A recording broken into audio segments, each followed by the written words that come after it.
If I should stay, I would only be in your way, so I'll go.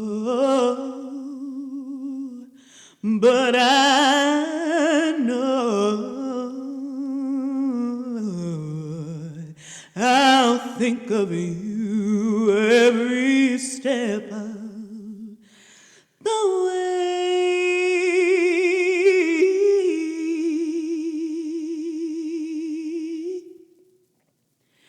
And I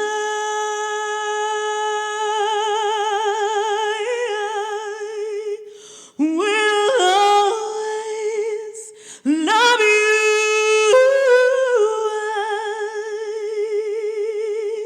I will always love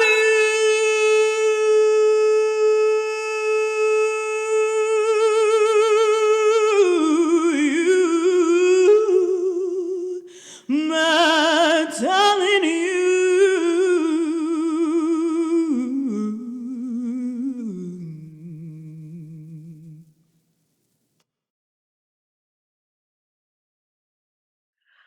All right, you guys, it is your girl here, the Venusian Bull, and welcome back to another video, okay? And as you can see, and as you just heard, we are going to be doing a natal chart reading on the iconic Whitney the Voice Houston, okay? I feel like this is very appropriate considering that she is a Leo and we are in Leo season. And had she lived to see this day, she would have just had a birthday on August 9th. So once again, rest in paradise to the voice, Miss Whitney the Voice Houston. And if you are a singer, if you are a sanger, okay, like you were influenced by Whitney Houston, like point blank period, clearly. Like the vibrato, that I get from Whitney. My little all of that shit, that's Whitney the Voice Houston. So power to her. We're going to dive deep into her chart and get all into the nitty gritty, okay? So as I already mentioned, Whitney Houston was born on August 9th in 1963 in Newark, New Jersey at 8:55 p.m., okay? So as I already mentioned before, she is a Leo sun, but this does make her a Pisces rising. All right. And this means that Neptune rules her chart. And just so you know, just to round out the astrological trinity, which would be the sun, the moon, and the rising, her moon is sitting here in Aries at the 17th degree. Okay. Now, something I wanted to bring to your attention before we even go into the chart, because although I haven't talked much about this on my channel, I am aware of numerology. I've studied numerology, and that's something that I like to incorporate a little bit into my natal chart readings. By the way, Venusian Bull is doing natal chart readings now. So make sure you click this link or at the end screen or on my about page, whatever, or down in the description box. All right. And you can book yourself a reading. Okay. So Whitney was born on the 9th. So her birth number is 9 and her life path number is 36, which also breaks down to 9.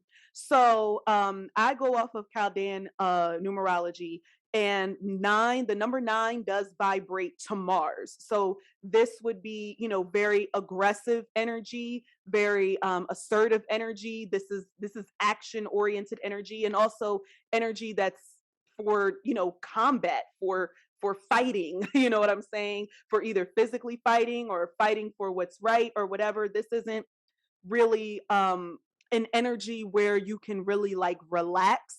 This is an energy where you're kind of always on edge. You always ready to you always ready to go in. You always ready to, take the earrings off, put the Vaseline on, and go ham, okay? And with Whitney being from Newark, New Jersey, I know she grew up in the church, but we all know Whitney know how to get down, okay? And, contrary to popular belief, that was probably before Bobby Brown, but we'll get into him a little bit later, okay? I got his chart on deck too. All right. So I thought that was very interesting that she had this 9 kind of theme. So I went into her chart to look at any of the degrees of her placements to see if anything was at the 9th degree. Okay. So, I was going to say I didn't see anything at the 9th degree, but here we have the 11th house cusp is at the 9th degree. But the one thing that I did want to mention is that her nodes, her north node and south node, are both at the 18th degree, which 18 also breaks down to 9, which is also a very aggressive number. It's a lot more. Packs a lot more punch than just the number 9. It's kind of, I don't like to use the word unfortunate number, especially given what came of Whitney Houston, but it is kind of an unfortunate number. It is combative and it is all about, fighting. And it's just not the best number to have your birth number under, or your life path, or just to have like your placements be at that degree, So there's the 18th degree right there. And I believe that there was another place where there was 18th degree. Oh, it looks like it's on her midheaven. The Sagittarius midheaven is also at the 18th degree. So we got a lot of 9 energy and 18th degree energy and stuff like that. So that's very much compounded by, the fact that she is an Aries moon. Like, this is all reinforced by this Aries moon right here. Yes, right. Yes, that makes a whole lot of sense. Um, so yeah, so a lot of fire, and then she has Sun trine Moon, but we'll get into that in a second. But yeah, I thought that numerology piece was very interesting. It's just like her life is about combating shit and fighting and trying to continue to go through obstacles and obstacles and obstacles and obstacles, because they used to work this woman to death on tours. Like, she would be singing, singing, singing, singing, singing, and till she didn't have no voice. Like, back in the early 90s, they had this woman touring like nonstop, and y'all act like she was over there singing like Britney Spears type songs, or let me go back to that time period. Y'all act like she was singing like Madonna type songs or something. Whitney was going in there and singing every night. So you have to understand that takes a toll on your voice, okay? Mars has to deal with work, so it's a lot of work and a lot of burnout, right? So I just wanted to put that into perspective. So back to her rising sign being Pisces, right? And her chart being ruled by Neptune. Now, if you have watched any of my videos up until this point, y'all know what I be saying about Pisces and Neptune energy. It's no secret that Whitney Houston has dabbled in drugs and substances and things of that nature. And Pisces, as well as Neptune, can have very addictive tendencies, okay? And we see that her Neptune is actually in Scorpio in the 8th house. So we'll get a little bit into that later, but woo chile, okay? That is some codependency on them drugs for that ass, okay? With someone you can be codependent with. So that'll we can address the Bobby Brown stuff when we get to that as well.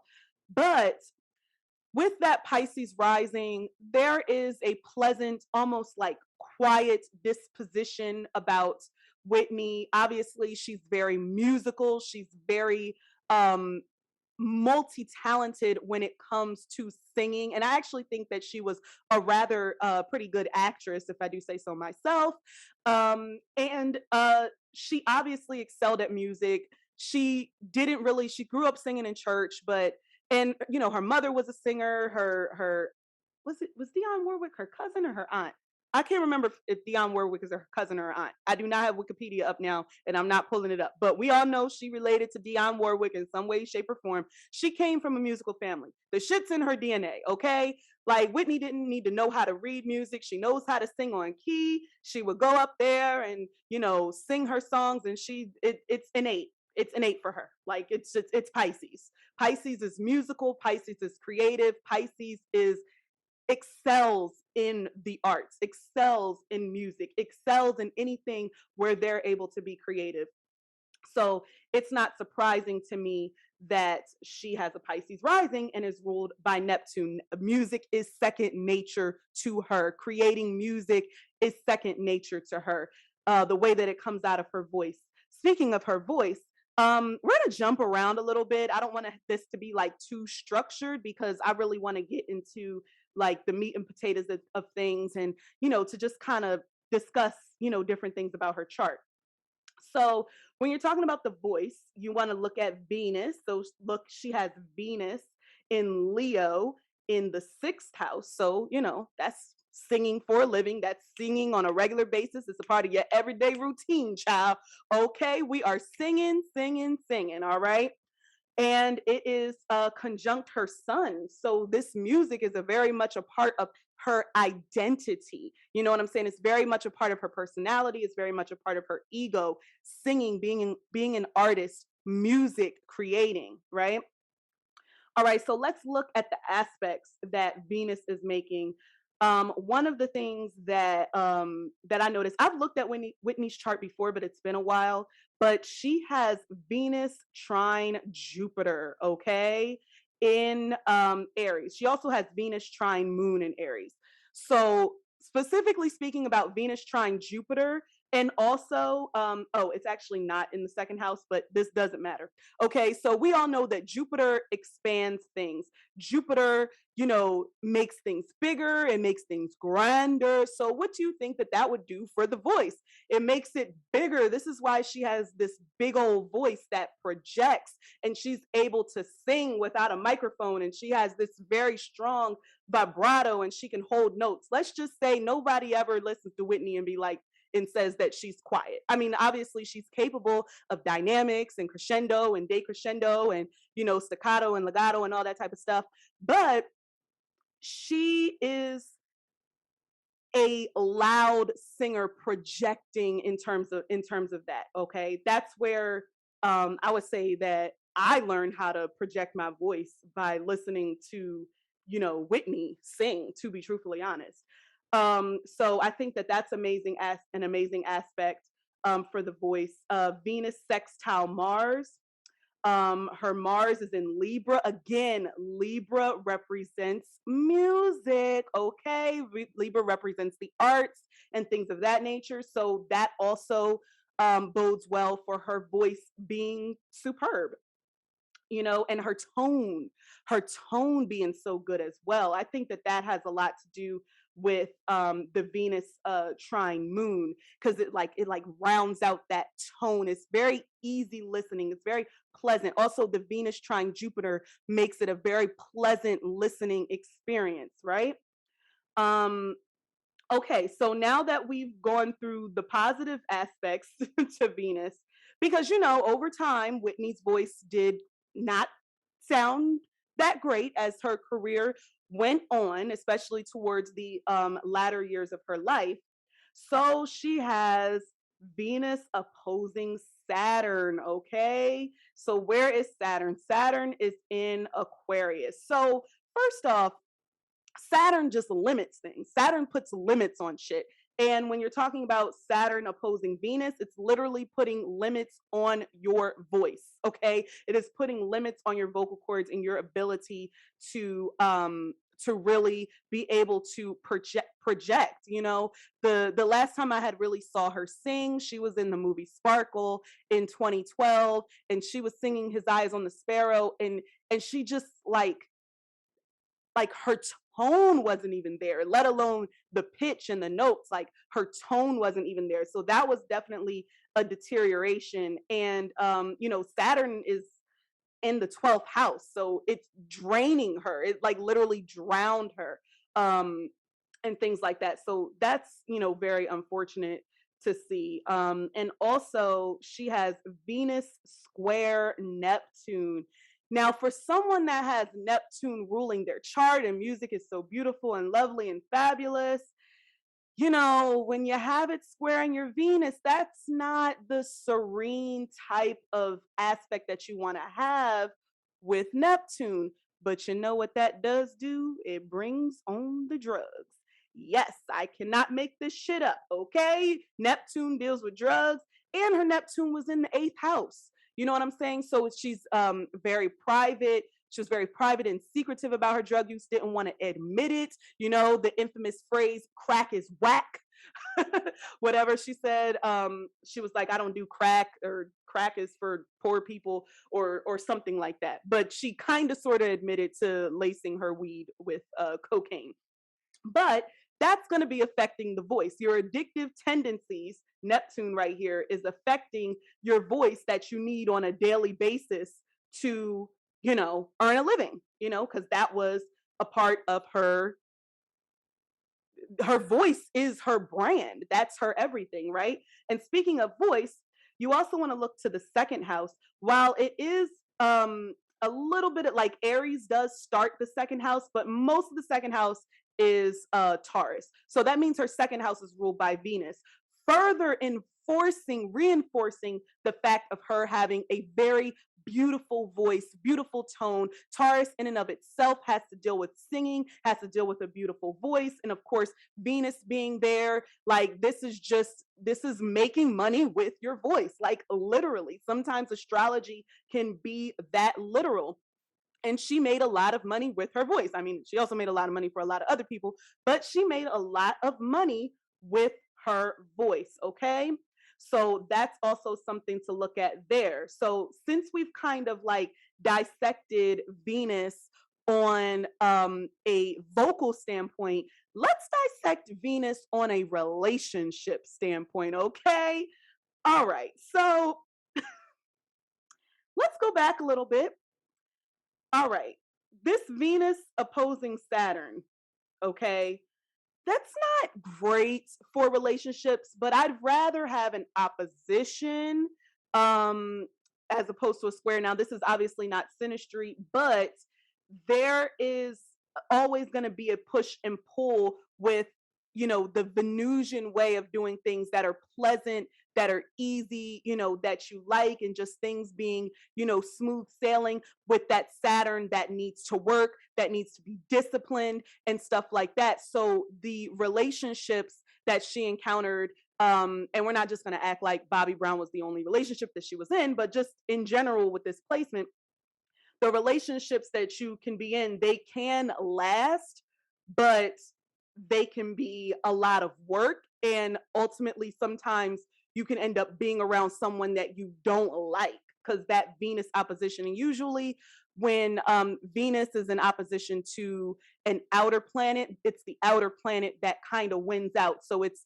the work. In this case, it's the Saturn. So it's the work, it's the discipline, it's the limitations, it's the stern authority figure and stuff like that. So it's kind of difficult to have like a harmonious relationship really with Venus opposing Saturn, because it's always this, like, someone with a scowl, or someone who is like just annoyed by you, or like, I'm trying to work, I'm trying to get this shit done, I'm trying to bring home, this money for us and the kids and stuff like that. And you're out here just being lazy and all of this type of stuff, and you're not doing anything, and I'm doing all the work. It always kind of comes back to work.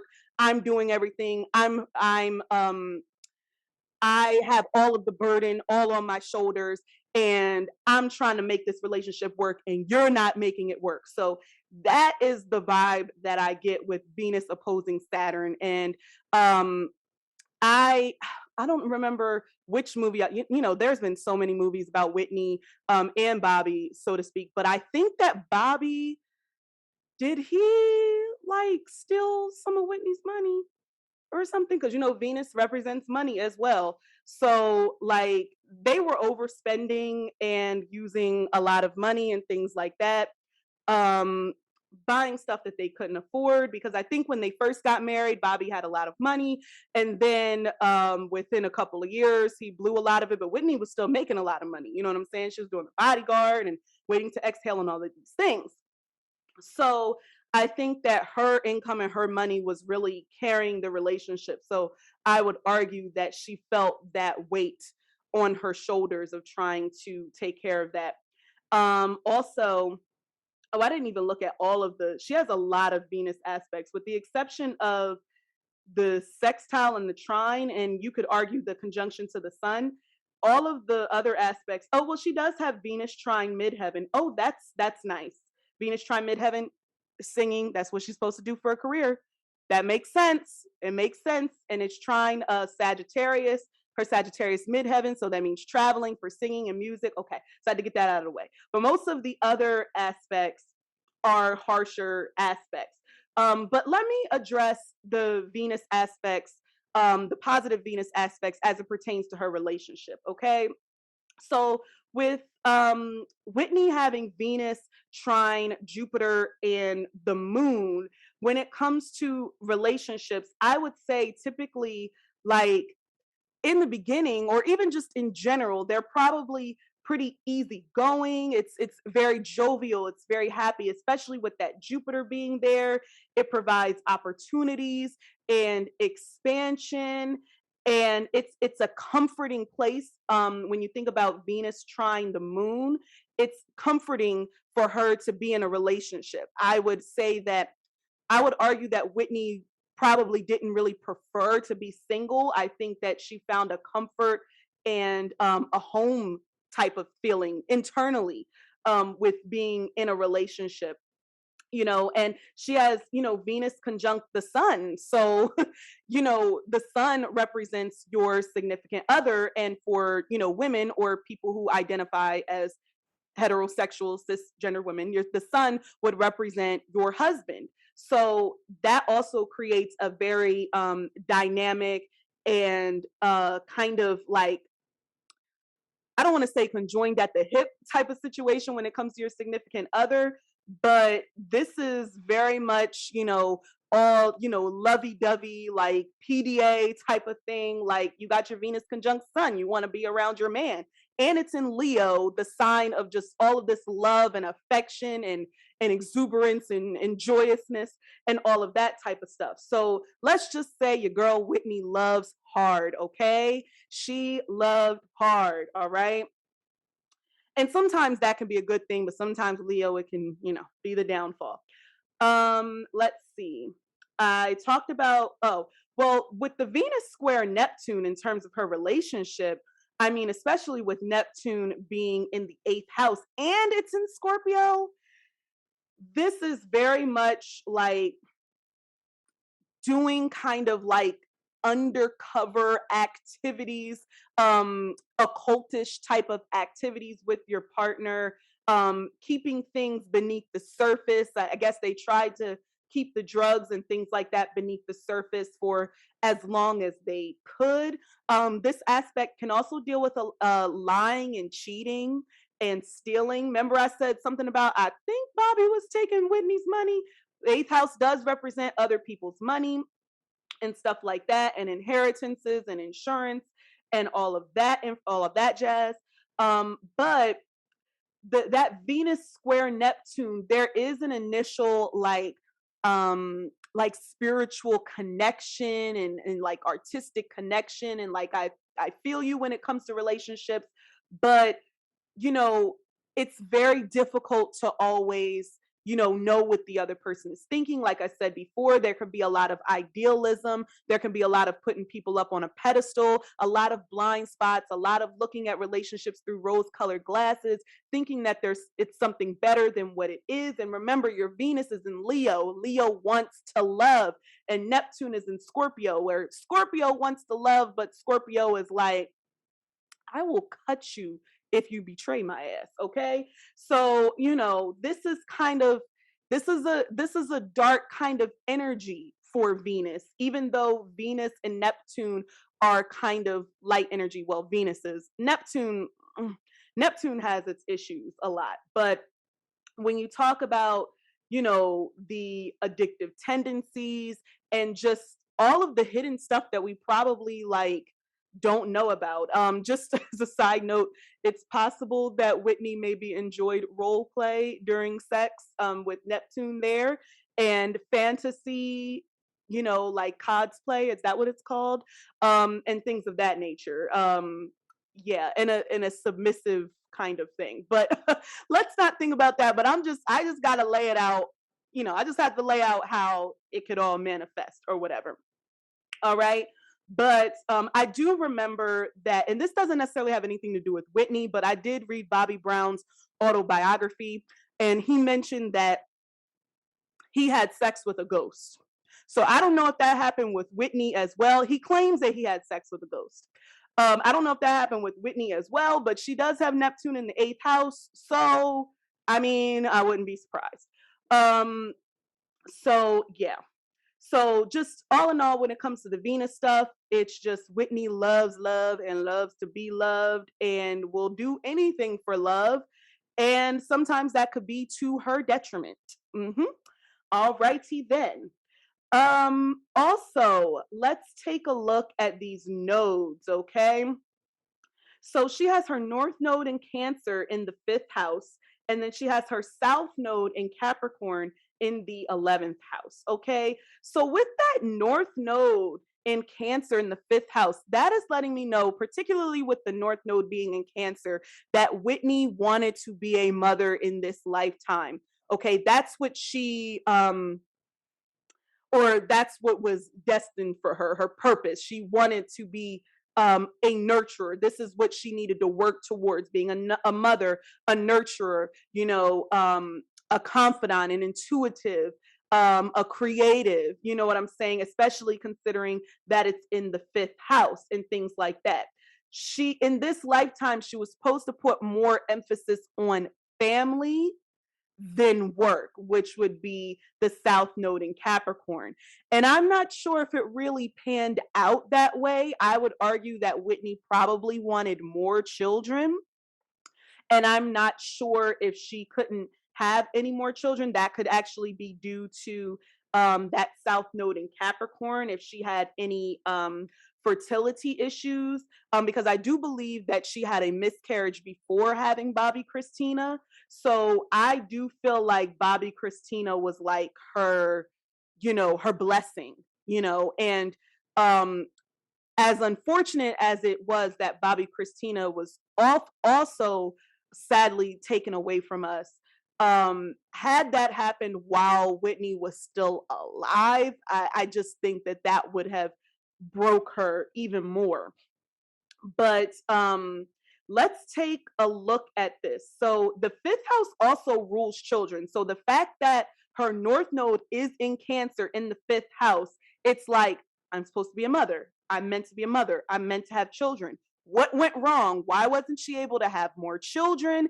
And why did her daughter, unfortunately, eventually pass away? And how we can see that in the chart. Even though she passed away after Whitney did, it was very shortly after. It wasn't that much time that went by. Whitney transitioned in 2012, and I believe Bobby Christina transitioned in like 2015, both under suspicious circumstances. So yeah. So with the fifth house, the moon is ruling the fifth house because Cancer is on the fifth house cusp. So let's go back to the moon and see what aspects the moon is making. So you would think like, oh, there's moon conjunct Jupiter, so there could be a lot of children and things like that. But let's take a look and see what else is going on here. So there's moon opposite Mars, okay? Moon is opposing Mars in Libra in the seventh house, okay? And just the moon itself, it does have to deal with the actual womb. So sometimes when you have challenging aspects to your moon, it can affect your ability to be able to, if you're a woman that can have children, that has a uterus and all that type of stuff, it could affect your ability to be able to have children, to carry a child to term, and things of that nature. So with it being in challenging aspect to Mars. Mars is kind of like the energy, that's the aggression, that's the get up and go. It could have been an issue with just being able to hold a baby and keep a baby to term. Let's see here. Let's see. She also has, now she does have moon sextile Saturn. So that's kind of interesting that she has that positive aspect to the moon. I think that that let us know that she's capable of having a child, but it's just going to be a little bit difficult. It's just going to be a little bit difficult, but it's there. Um, and then also moon sesqui-square Uranus. Okay. So Uranus is in the sixth house in Virgo. Okay. So Virgo, I'm sorry. So the sixth house deals with your health, and it also deals with, your mental health and just kind of like your everyday health. So there may have been health issues as it pertained to her womb and things like that. Let's see here. And also to add kind of insult to injury, with the with the moon opposing Mars, remember we're going back to that numerology where she's a birth number 9, her life path is 36, which breaks down to 9, and she has these themes of 9 energy in her birth chart when it comes to the degrees, and then themes of 18. Her north node is even at the 18th degree of Cancer, which breaks down the 9. So that's kind of all reinforcing the fact that it's going to be difficult to have children. It's going to be difficult to bear children. It's going to be difficult to have multiple children. There's difficulties with the womb, and it could be, other outside influences that are doing that as well with that moon sesqui-square Uranus.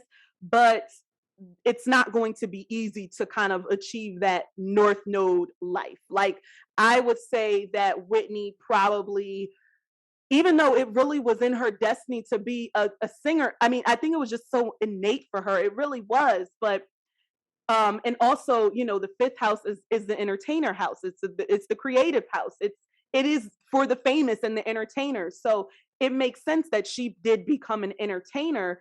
It's just that at some point she needed to really put the music on the back burner a lot earlier than she did. Like, probably when she had Bobby Christina, she probably should have taken a long break, like for a few years, but she kept on cranking out the movies, cranking out the albums and stuff like that. Like, after she had Bobby Christina, she was doing a lot of movies like The Waiting to Exhale and The Preacher's Wife. And that would have been a good time to kind of chill out and slow down and things like that. So let's look at some of these other moon aspects.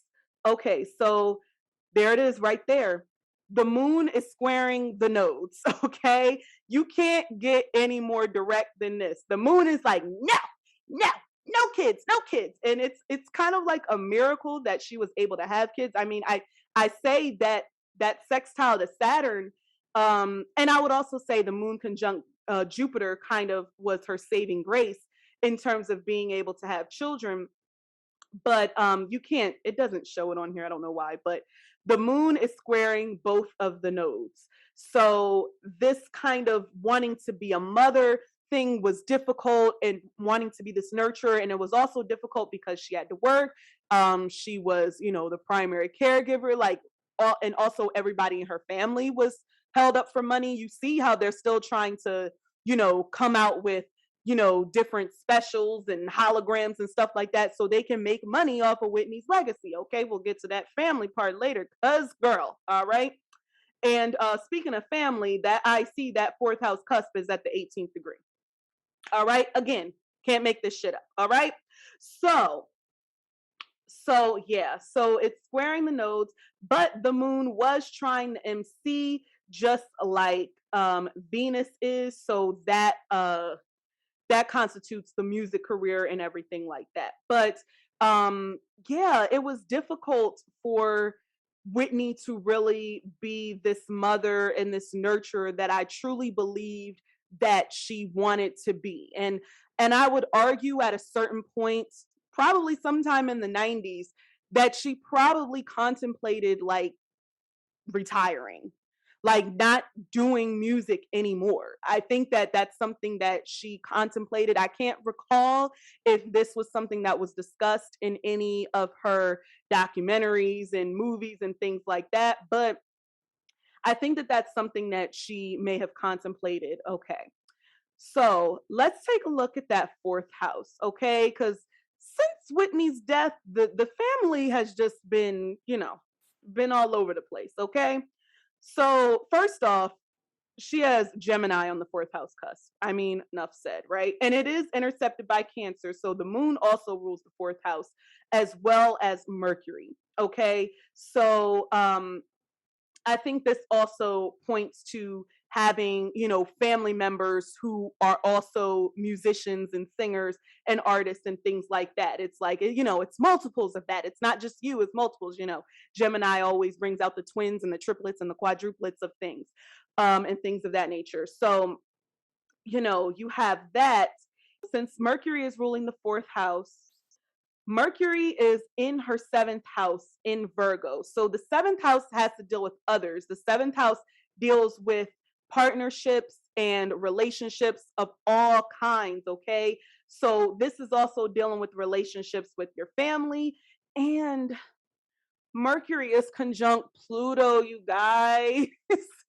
Okay, so this is a lot of other people able to control Whitney's mind, able to get into her head and control this, whether that could be family members, or that could just be people that she works with. Hell, that could have been Clive Davis and, record executives and stuff like that, since we're talking about the seventh house, because it also deals with business partnerships as well.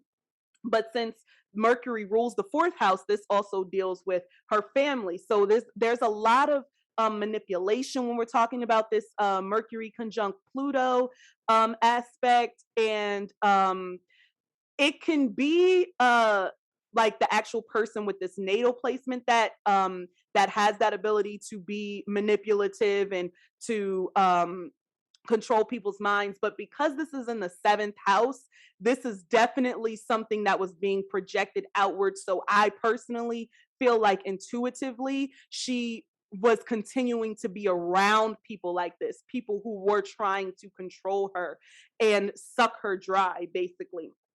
So whew, yikes. Alrighty. So she does have Mercury sextile Neptune. So that is very nice. And also good for music, and also good for like bringing the reality practicality of Virgo and like the idealism of Scorpio, I'm sorry, the idealism of Neptune rather, and kind of bringing that together to create, great art. You know what I'm saying? She definitely, I would argue, had this, very practical outlook on things, but of course was very imaginative. Her chart is ruled by Neptune, so we can't ignore that. But the way that she thought and communicated would be very matter of fact, very in an intelligent way, and sometimes in a know-it-all kind of way,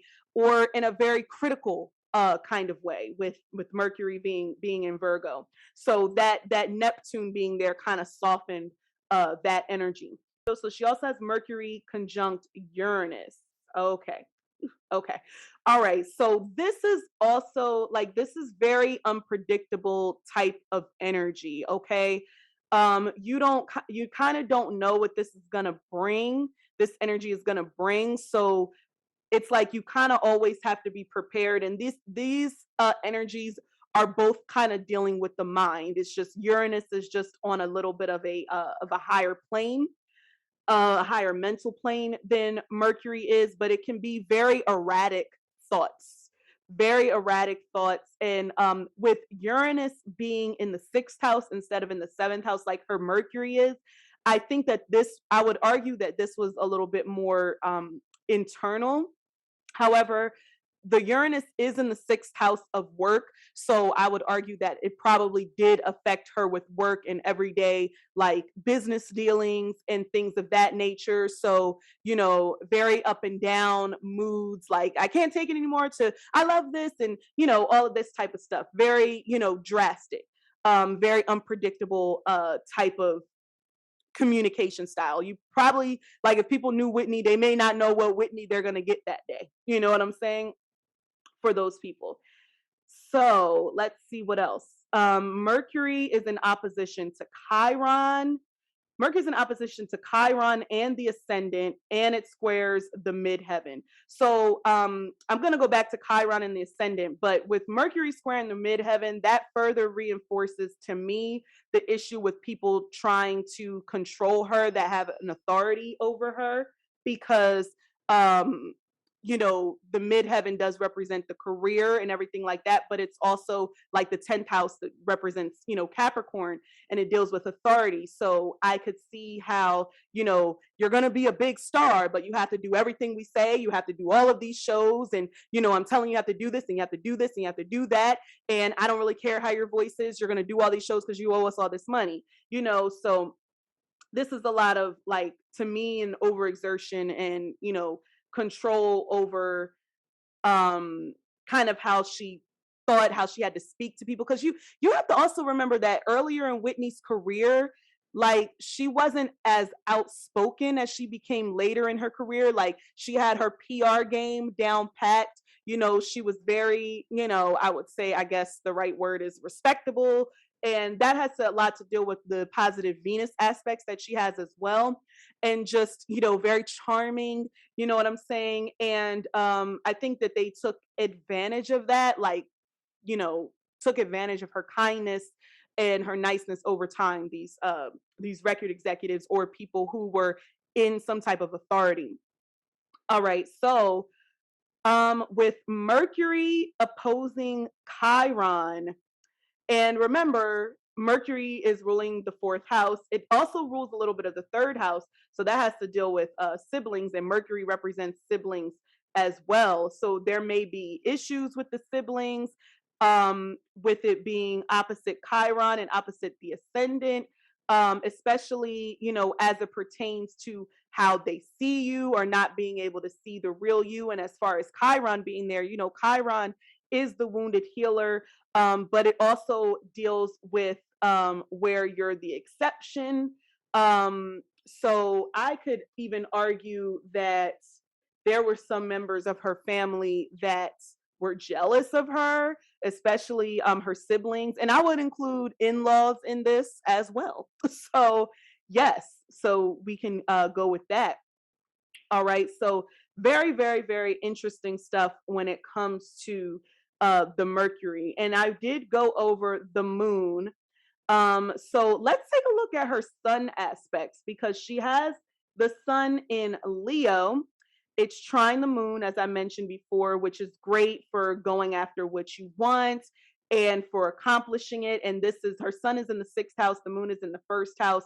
And I feel like that's a great, like, balance between the self and work. So she was going to get stuff done. She was a hard worker, and very, like, self-motivating. She didn't really need other people to motivate her, which I think would have probably also pissed her off, with people trying to make her do X, Y, and Z. And she's like, I like to sing, y'all. Like, damn, y'all just make me do it too much. So yeah. So I mentioned the Sun conjunct Venus, Sun trine Jupiter, which is very, very fortunate.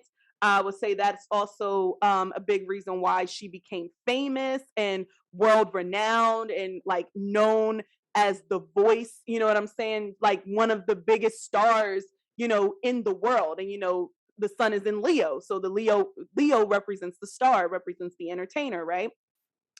So yes. So also the sun is opposing Saturn, just like Venus is opposing Saturn. So that's affecting the voice, and that's also affecting the identity, the ability to be able to, show more of yourself, because Leo wants to stand out. It wants to be out there. It wants to be like, hey, I'm here. I'm great. I'm fabulous. Compliment me. Love me. But it's opposing Saturn in Aquarius. And Aquarius is not about the self. It's about the groups, it's about the organizations, it's about the people. So I would say she had to learn a lot of lessons about things not always being all about her, and you know giving back and being, philanthropic. That's the lessons to be learned with that. It's not always about you. And Saturn will bring you down to size real quick. Okay. Will bring you down to size real quick. All right. So let's see here. She also had Sun square Neptune, okay, just the same as Venus square Neptune. And the Sun, like I said before, represents your significant other, represents the husband. There you go. You and your husband doing drugs together in secret, in private, or at least you think it's in secret and in private and stuff like that.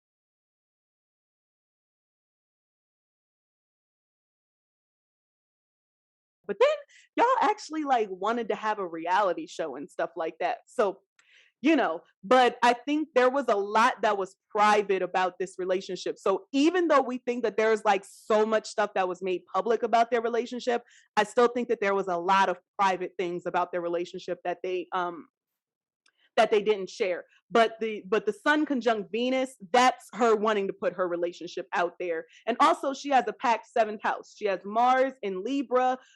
Libra represents partnerships, and then Pluto and Mercury. So she had no problem like surface level kind of putting her relationship out there, and talking about Bobby is the king of R&B, woo woo, and all of that type of stuff. Okay, so we're gonna need to hurry this up a little bit. But she also has Sun, um, quincunx Chiron, which that's a difficult placement to deal with. This Chiron can deal with emotional wounds, mental wounds, psychological wounds, and physical wounds. And I think it was kind of alluded to that her and Bobby may have gotten into it, physically and things like that. It appears that they may have had kind of a not so amicable divorce and things like that. So their relationship definitely got rocky towards the end. They were definitely toxic. Remember the Chiron is in Pisces. They loved each other, but they were like toxic to each other. They were like each other's kryptonite. And also Venus is quincunx Chiron as well, so that represents relationships. So basically everything her Sun is doing, Venus is doing too, for the most part. They're 5-degree orbs. So yeah. And Sun is trine the midheaven, like I already mentioned before, which is great for being able to establish your career, going after your dreams. This is fire energy. This is great energy when it comes to your career, and just for her being an entertainer and an all around star. I'm going to do a couple of quick hits. I'm not going to put the synastry charts together, but I do just want to show Bobby Brown's chart just for a hot second, and Bobby Christina. Okay. So look at Bobby Brown got this packed eighth house right here. So Bobby Brown is an Aquarius, and that lands in Whitney's 12th house. So his Sun is conjunct her Saturn. So that's another reason why their relationship was able to last so long with those Saturn aspects. I'm trying to tell you, they make shit last. Okay. All right. And it looks like he also has Mercury in Aquarius, but that was not an aspect to her Saturn. But this was opposing her Sun. So he's an Aquarius and she's a Leo. Okay. It's directly opposing her Sun at the 16th degree. Oh my gosh. So both of their suns are at the 16th degree. So this is a very back and forth. This is very much, combative type of energy. And yeah, like Whitney is that Leo who wants kind of the spotlight on her. Aquarius is like, I'm unique too. I want some shine, but they're like, but I want to give it off in a group kind of way. You know what I'm saying? But his Sun is also in the first house, so that would explain the kind of egocentricness of it all. So I just wanted to point that out. I'm not going to go, and he does have his Venus in Aries as well. Oh, and a Mars in Scorpio. Well, is that anywhere? Let me just take a look and see. 12th house, 12th degree. Okay, so his Mars is an aspect to her Neptune. Yeah, it's conjunct her Neptune. So that also made it easy for them to connect on a spiritual level, on a deep level. This is some deep ass relationship type of shit right here. And also made it easier for them to, do drugs and together and not like be ashamed of it and things like that. And he happens to have Neptune conjunct Mars in his natal chart. So he has all of this stuff in this eighth house and it's in Virgo. So this is an aspect to her stuff in the seventh house because it looks like he has his moon in Virgo. That is um that is in her seventh house. So that makes sense that they ended up marrying each other because the seventh house deals with marriage and that's his moon. That's where he feels comfortable. His Pluto is there. Unfortunately, his South Node is there. All of that shit was in her seventh house. So it was inevitable that they were going to be together. It's just all of this. It's just all of this energy, really. Let me see. Where is his South Node at? His South Node is in Libra. Okay, and it's conjunct her Mars. So this was a South Node relationship for Bobby Brown and essentially for Whitney Houston as well. Okay, since I'm kind of running out of time here, I'm gonna look at Bobby Christina's chart for 1 second, and there's just one thing that I wanted to point out because I don't have time. One thing that I wanted to point out: Bobby Christina is a Pisces at the 14th degree. Okay, her Pisces sun is conjunct Whitney's Chiron. Okay. So that could literally mean like the death of a child or losing a child or the wounding or harm of a child in some way, shape, or form. So the stars didn't really align for this relationship to really. I think their relationship was good as mother and daughter, but it's these outside forces, man. It's the whole thing with astrology. Some things are free will and some things are destined. And when you have these personal planets and they're in strong aspect to these outer planets and Chiron, a lot of the times there's not anything that you can do about it. You can, maybe change the way you react to certain situations, change your circle. I think that would have helped Whitney a lot. And in turn, that would have helped Bobby Christina. Another thing I wanted to point out, you know how Whitney's North Node was in Cancer? Well, look at this Cancer energy that Bobby Christina has. She has her Mars in Cancer at the 10th degree, and then her moon is also in Cancer at the 22nd degree. Was birth time verified? Yeah. So moon and Mars. Okay, so that's definitely moon is conjunct her North Node. So that's why they were so close. Like Bobby Christina, even though she looked just like her daddy, she loved her mama child. Like she loved her mom. Nobody can say nothing negative about my mama. My mama is the shit. She is that, like, she adored her mother. And I think that they adored each other. And I think that they had a very special bond when it came to that relationship. It's just that, that sun conjunct Chiron. I cannot, but she also did have Mars conjunct the North Node. So there may have been a little bit of combativeness, a little bit, the mother-daughter tiffs and things like that. But I think overall, like Bobby Christina and Whitney, they really, really loved each other. She adored her mom and obviously devastated when she passed. So yeah, that's kind of what I gather from that. I would like to look at it further, especially when it comes to her death and to kind of like correlate it to Whitney's and see, what the issue was. It's interesting that she has Chiron at the 18th degree because, oh my gosh, her Chiron is conjunct her mama's sun. Okay, so I need to get off of this because I got somewhere to be, but okay, so Bobby Christina's sun is conjunct Whitney's Chiron, and Bobby Christina's Chiron is conjunct Whitney's sun. Like you just can't make this shit up. Like there was always gonna be like these emotional, psychological wounds, and maybe even physical wounds that were going to take place within their relationship. So I would argue that they probably, even though they adored each other, there was a lot of turmoil within their relationship, most definitely. Very much, if it wasn't physical, then it was psychological and emotional. It may have been a little bit of like manipulation going on, maybe even on either end, because we got, Bobby Christina's Chiron right on Whitney's son, and then, Whitney's Chiron right on Bobby Christina's son. So it could have been both ways, both of that going. You know how, like, especially in the teenage years, how teenagers can get when, they don't give a fuck about nothing and they don't care about authority and they just want to do their own thing. I would argue that things like that kind of interfered with their relationship.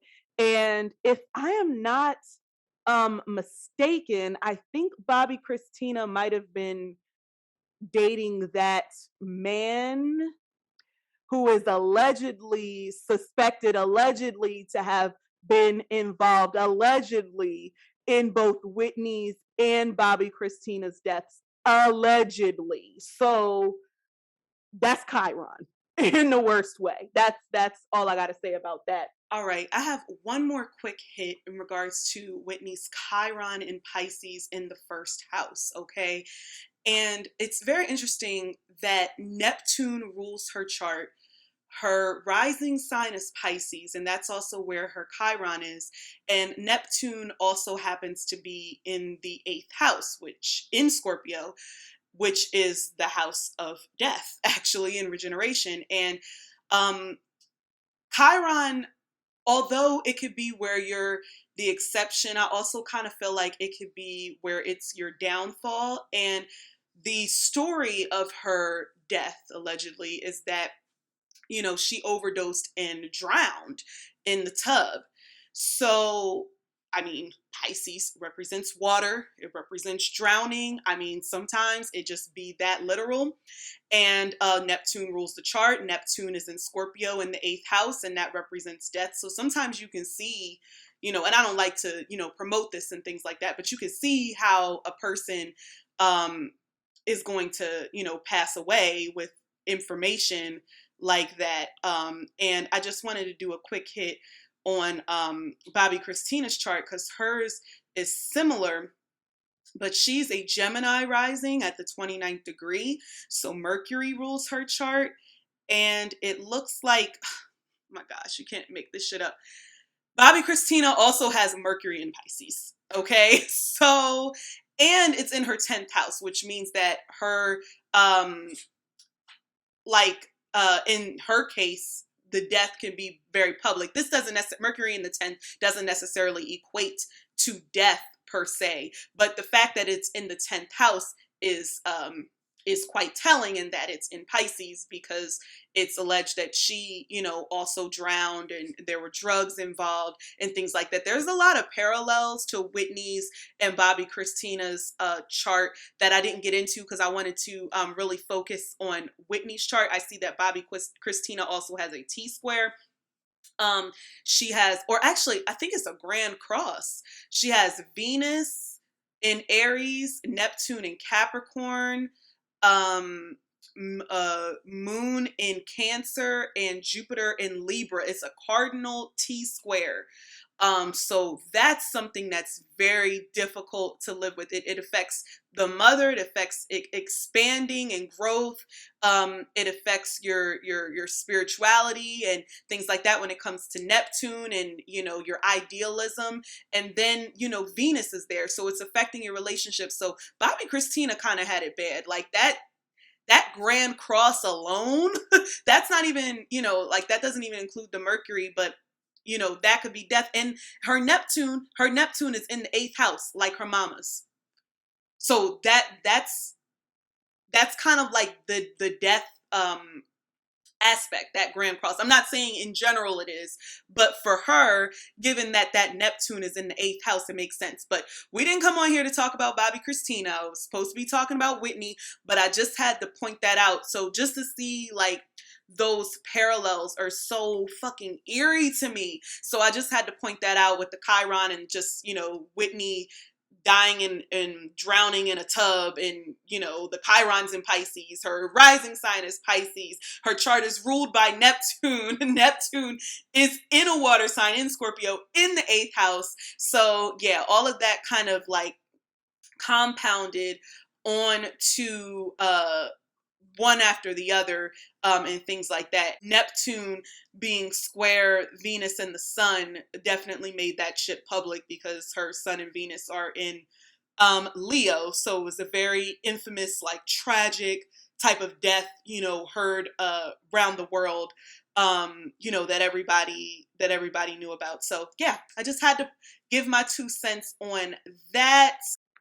But we have to end this now. And I don't know how long I have been on here. We will find out when I stop this video. I hope that you guys enjoyed this journey of me delving deep into Whitney Houston's natal chart. I will be doing more of these celebrity natal chart readings as time goes on. And also remember to like, comment, and subscribe, share, hit that bell button so you get the notifications when I am putting up another video. I would like to hear your thoughts. And also, if you would like a reading, be sure to click the link in my description box, or just click the link in the screen, and it'll take you right to my website, Venusian Bull Readings, where you can book your own reading, and I can go in depth like this and talk your head off. Okay. All right. So thank you once again for joining me in this journey of Whitney Houston's natal chart. And until next time, I will see you in the next video. Bye.